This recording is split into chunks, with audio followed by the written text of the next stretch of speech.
Hey everybody, it's Nick, Bootstrap Farmer. I'm here with Nelson Carter at Cartermere Farms, just outside of Celina, Texas. We're going to do a little farm tour, and then we're going to sit down and have a podcast. Sounds good. Feel like talking? Yeah. All right. Coming out. Let's get it on.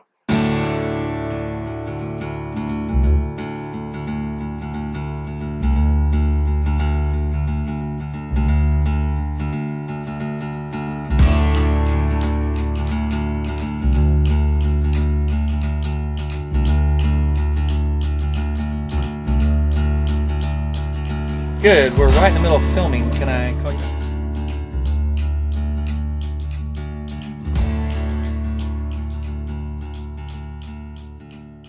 So my name's Nelson Carter. I own Cartermere Farms, and we are a organic farm outside of Celina, Texas, about 40 miles north of Dallas.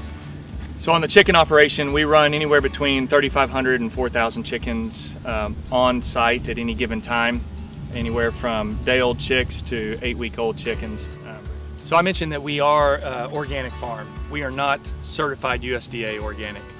It requires a decent amount of money and a lot of reporting to get there. We're just not to that point yet. But in lieu of government approval, we tell our customers that we're an open book. We're transparent in what we do. If our customers want to know the feed that goes into the chickens that lay the eggs they eat, we're happy to give that information out. And we tell them to come see us. They can come out and see all of our operations. We're an open book. And they do. Our retail customers very often come here to pick up their orders, and a good amount of our chefs come out here as well. Not only to get to know the farm, but they'll bring their staff out here. So they'll, on a day that they're closed, they'll bring their entire kitchen crew and some of the front of the house to come see where the food comes from. It not only educates their staff, but I think it helps them tell the story that they're trying to tell their customers, especially if they're a seasonally minded restaurant, which most of ours are. So at Cartermere, we have a philosophy that animals don't belong in buildings. The one exception to that is our chick brooders. So we operate 3 different chick brooders. One of these houses holds about 600 chicks. They come here when they're just a few hours old, and they'll stay in these houses for about 3 weeks. It allows us to control the temperature, the ambient temperature, the water temperature, make sure that they're protected when they're young. We can close it down on a really cold evening. We also have thermal heaters, so it just creates an environment that's optimum for those chicks until they get fully feathered and they can self-insulate and move out to the pasture.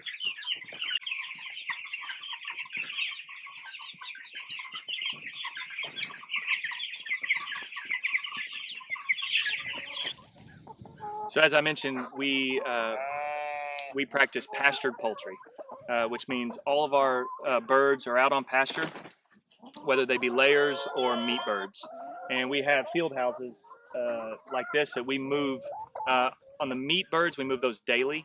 On the layers, we move them 3 times a week. So we're distributing the manure from those birds throughout the pastures, and which is actually an improvement on the pastures.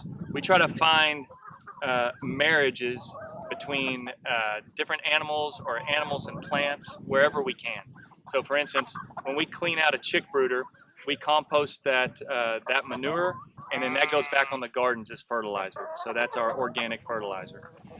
So the same is true with the relationship between the chickens and the sheep. The chickens, as they distribute that manure across the pasture, our forages improve, which is a direct benefit for the sheep.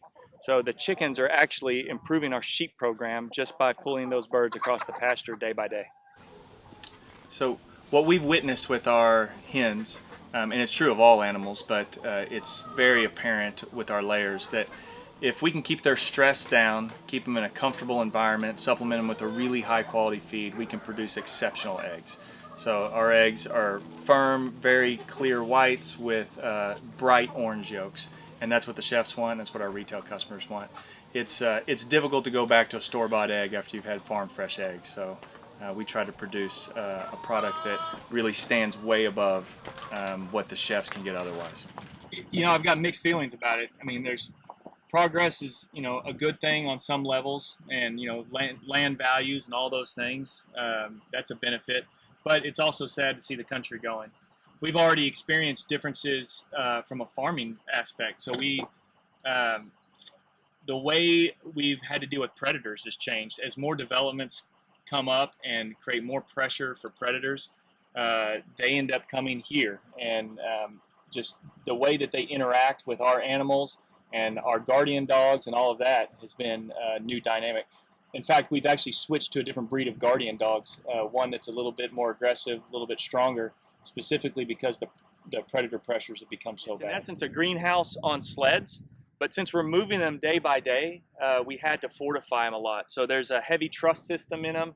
You'll see when we look inside, there's cross members that keep the walls from bowing as we turn them and move them in the field. So in comparison to a normal field house or a normal greenhouse, it's quite fortified in terms of just the amount of steel that's in it. Yeah, so we just use the tractor to move the houses. We hook up a chain on whatever direction we're moving. The house is built on sleds, 36 feet long, 20 feet wide. So we move the house 36 feet a day, and just block by block across the pasture.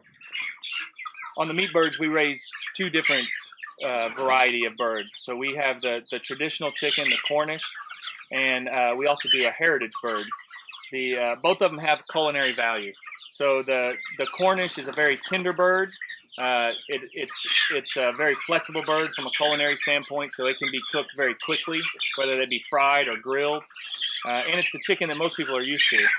But we also do kind of an old world heritage chicken. So these chickens take about 50% longer to finish than Cornish. The flavor is spectacular. So if we're going to roast a chicken at home, this is the one we prefer.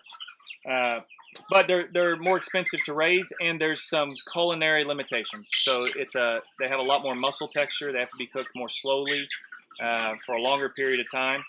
But we've carved out a market for these as well. We have a lot of ethnic grocery stores and ethnic customers that prefer this bird. So Indian grocery stores, we have some Asian customers that are used to this in their home countries, and they're willing to pay a premium for a good product. So it's been good for us as well.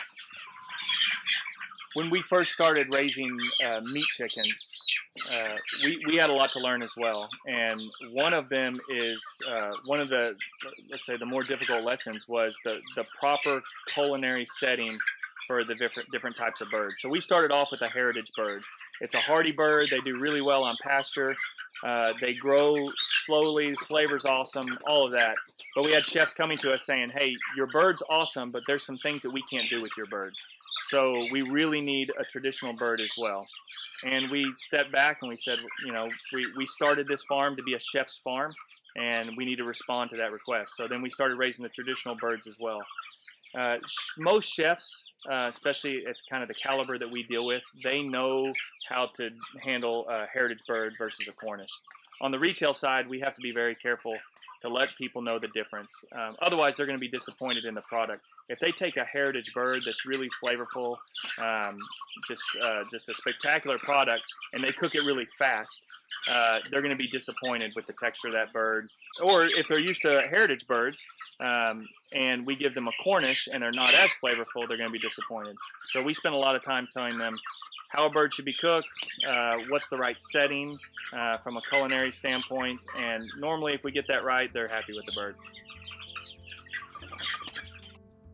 So we talk a lot about having a mindset of abundance, not only here at Cartermere, but within the Profound Foods group, all the other farms that we work with.